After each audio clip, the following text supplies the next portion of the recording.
वो जो पहली पहचान होती है और वो जो शुरू की हमने हमारी शख्सियत बनी होती है, वही फुल स्टॉप बन जाती है बाज़ औक़ात। तो ये पूरी डिटेल एनालिसिस करने की जरूरत होती है। इस केस में आपको बता दूं कि जो कुछ फैक्ट्स एंड फिगर्स है, मेरी टीम ने सारा काम किया और हमने निकाले उस दिन से, वो मैं बताना चाहूंगा सबसे पहले। और वालिद इनके एक दिहाड़ीदार मजदूर थे। ये वीडियो सबसे पहले इनकी जो वायरल हुई थी किसी ज़माने में, वो वालिद के साथ हुई थी कि मेरा वालिद जो है ये मैं स्ट्रगल करके, इससे पहले मैंने ये इम्तिहान क्वालिफाई किए, कई तरह की जॉब्स गवर्नमेंट की वो कर चुका था, कई तरह के इम्तिहान वो पास करके उन जॉब्स पे था, और मुकाबले का इम्तिहान पास करने के बाद CSS करने के बाद वालिद के साथ इसने बड़े प्राइड के साथ एक वीडियो बनाई थी जो कभी वायरल हुई। उसके बाद जो माली हालात अच्छे नहीं थे शुरू से ही, तो ये मतलब बेसिक जो एजुकेशन थी वो मस्जिद में जो मकतब था उसमें इन्होंने मुकम्मल की। 6ठी जमात तक ABC पढ़ना। स्कूल आज भी जो गवर्नमेंट के स्कूल्स हैं गांव में, वहाँ पर बड़ी बड़ी देर से इंग्लिश पढ़ाई जाती है, और पहले तो ये था ही नहीं, इंग्लिश होती लेट क्लास में शुरू होती थी। फिर उसके बाद इंटरमीडिएट के लिए एमरसन कॉलेज ये चले गए, और बैचलर जो है वो एग्रीकल्चर यूनिवर्सिटी फैसलाबाद से इन्होंने किया। अपनी तमाम तर यूनिवर्सिटी के अखराजात को पूरा करने के लिए ट्यूशन्स पढ़ाई। ये स्ट्रगल स्टोरी बड़े लोगों से मिलती है, हम लोग भी ट्यूशन्स पढ़ा के यूनिवर्सिटी में पढ़ते रहे। उसके बाद पहली जो जॉब की वो एक प्राइवेट जॉब थी। फिर वालिद की ख्वाहिश पे इन्होंने गवर्नमेंट एक सर्विस शुरू की। गवर्नमेंट सर्विस के बाद ये पुलिस में सब इंस्पेक्टर भर्ती हो गए, ये भी इनकी एक जॉब थी। बाद सरकारी मुख्तलिफ जो 16वें 17वें ग्रेड की स्किल्स की जॉब थी वो करते रहे। 2018 में इन्होंने मुकाबले का इम्तिहान पास किया और उसके बाद सिविल सर्विस को ज्वाइन कर लिया। लास्ट जो इनकी असाइनमेंट थी वो KPK में गालिबन बन्नू में ये जॉब कर रहे थे, एज सिविल सर्वेंट सर्व कर रहे थे।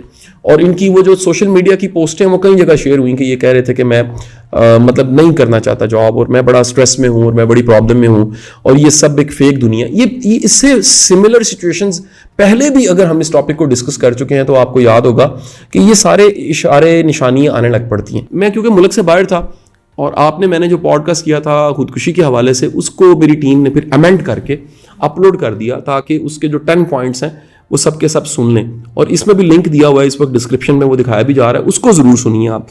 तो ये सारे हकायक से कुछ बड़ी बड़ी बातें पता लगती हैं। अब इस सोशल मीडिया का ज़माना है, तो बिलाल सोशल मीडिया पे मौजूद था।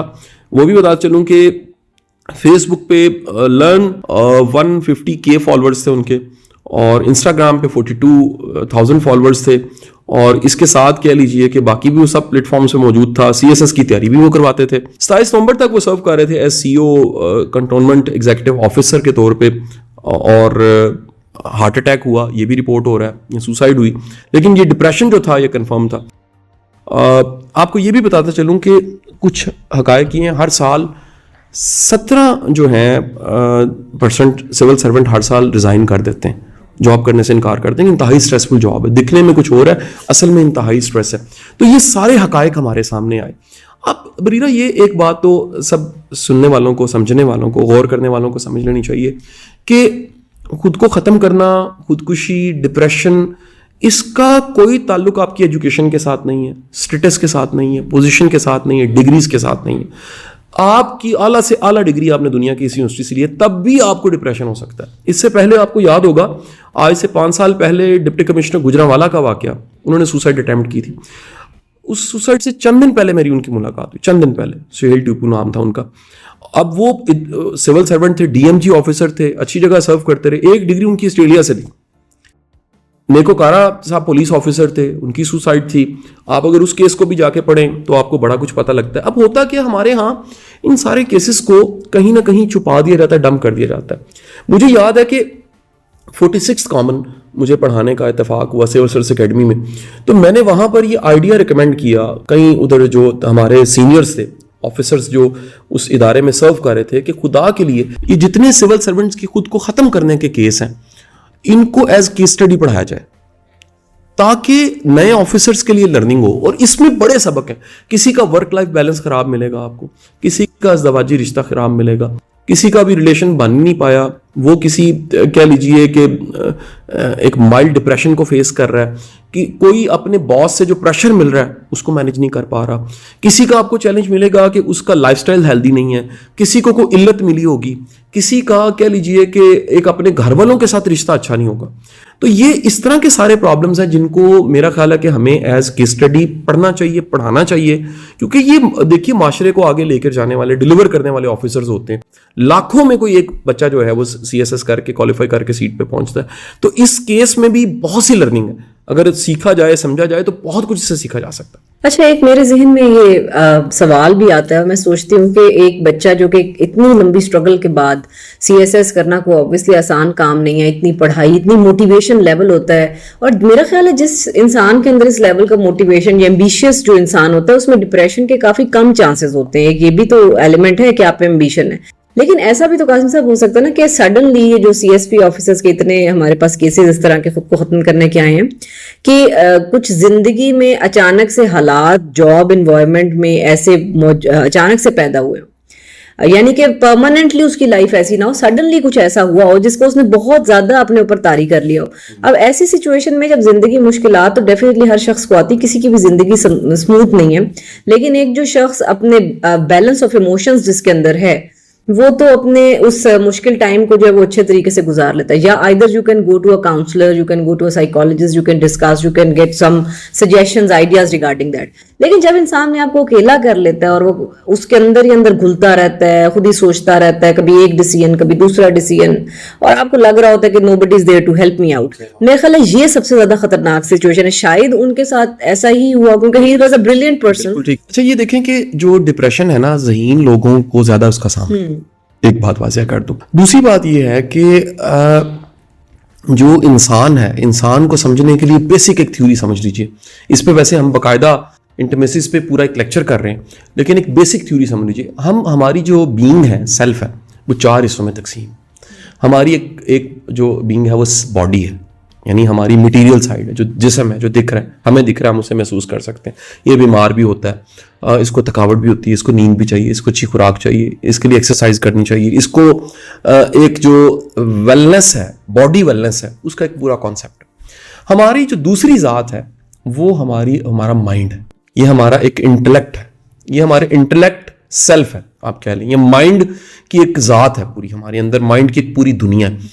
इसका हेल्दी होना एक अलग से चैप्टर है, इसका रेगुलेट होना, इसका मैनेज इंटेलेक्चुअली साउंड होना, इसका ज़िंदगी के तहमीने अंदाजे अच्छे से लगाना, कैलकुलेट करना, ज़िंदगी को समझना, किसी सिचुएशन को समझना, किसी क्राइसिस को समझना, किसी शख्स को समझना, ये सब इसके साथ जुड़ा हुआ।